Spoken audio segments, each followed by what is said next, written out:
जी हैं, लेकिन लेना पड़ेगा। राम कृपाल यादव जी पैरपुरी दैया के हैं, ये 11 रुपए का पुरस्कार है। हाँ, रामायण मेलकर ग्रुप की तरफ से ये 10 रुपया है। कहेगा बता दो। अरे जैसे चूहे में भरा जा, वैसे मोर कैंपस के पानी जैसे। हेलो, और कहना है पागल सखी। अरे सुनबो तो ध्यान बा केता लखती है।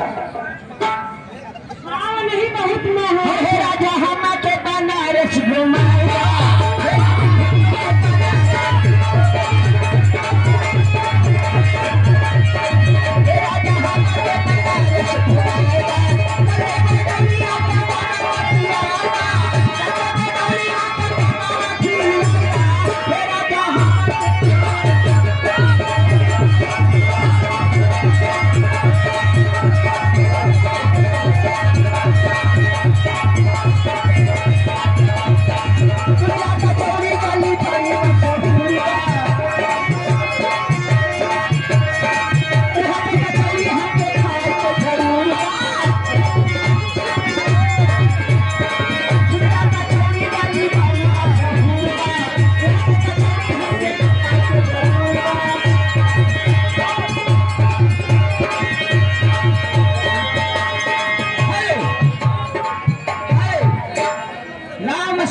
प्रधान गौड़ा भरत से 201 रुपए का पुरस्कार है, लेकिन आप गाइए।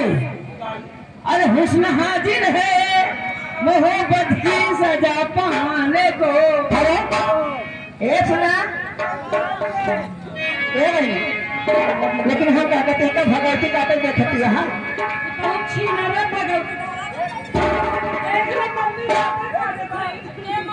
और हटा हटा हटा रहा पछते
लेकिन फरमाई से काम है कैंपस महीना कर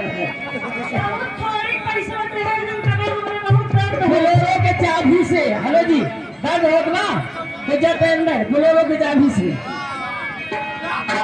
हरी बोलेरो के चाबी से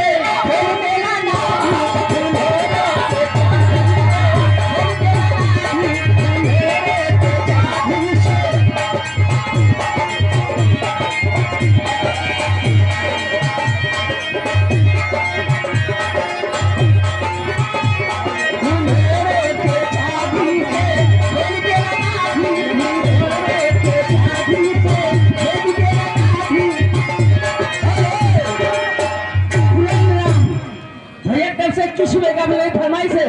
अरे मोहनी